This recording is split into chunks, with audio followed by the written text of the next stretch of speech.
Financial inclusion matters because without it, you're not going to build wealth. You're not going to have a healthy balance sheet. You're not going to have upward economic mobility. It's like price of entree into the American dream. If you are doing your banking and your financial services at payday lenders and check cashers, chances are really good you're not going to build wealth. In fact, you might be stripped of your wealth. Financial inclusion, getting you access to mainstream financial services, is critical to it's a critical entree point to the American dream. It turns out, too, that when Americans have healthy balance sheets, the economy grows as well.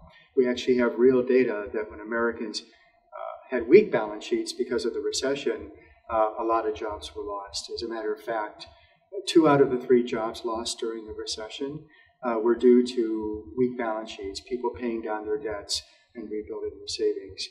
And so our view is that if weak balance sheets can destroy jobs, strong ones can build them back up.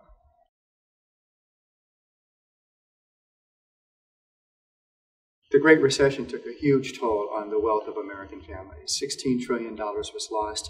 Everybody suffered. What's different is who's recovered their wealth from the Great Recession. It turns out that about 25% of families have actually recovered all the wealth that they lost.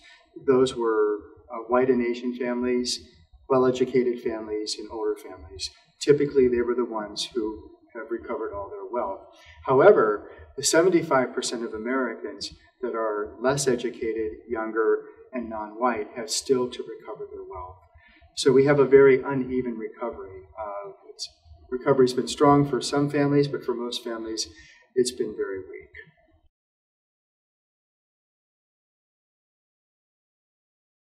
Young families, those under 40, actually have only recovered about 30% of the wealth that they lost in the recession.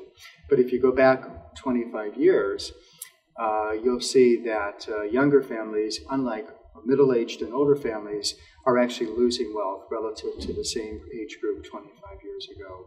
So younger families are really having a hard time. So the way to help them rebuild their wealth is to first begin with children, to make sure that they're on a better path towards wealth accumulation than their parents were. I think savings accounts early in life, either at birth or when kids enter school, is a great way to do it.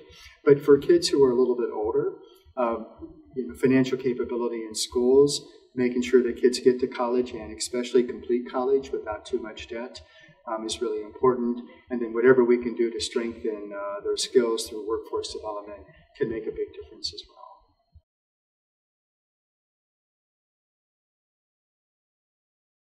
There's a lot we need to do to improve balance sheets and financial capability. I think the first thing we have to do is think about helping families build wealth beyond homeownership. For many years, homeownership was seen as the primary route to wealth creation, and historically that's been true.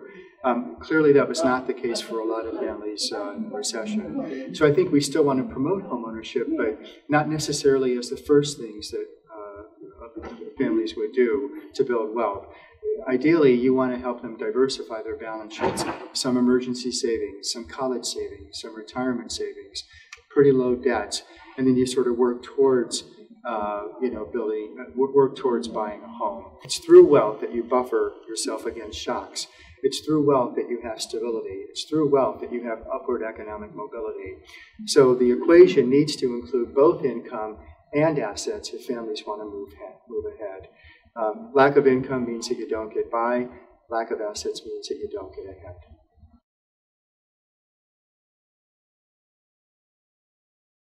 We can learn from other countries on how to do wealth creation for lower income populations. The United Kingdom experimented with this idea of a savings account at birth for every child. They did it for almost 9 years, created millions of accounts. For budgetary reasons, they had to stop that, but we learned a lot. They've also reformed their pension systems in a way to make sure that everybody has a retirement account. But the big surprise here is that Singapore is actually the best model. The tiny little island nation of Singapore has actually been doing wealth creation for a very long time. Everybody gets an account, everybody gets something at birth, everybody gets something when they go to school, and as a result, Singapore is now one of the wealthiest nations in the world, one of the highest home ownership rates in the world, one of the highest savings rates in the world, and one of the most prosperous nations in the world. And so I think we should learn from them. We should learn from the United Kingdom. And actually, there's some developing countries as well that have done a pretty good job in helping poor people build wealth.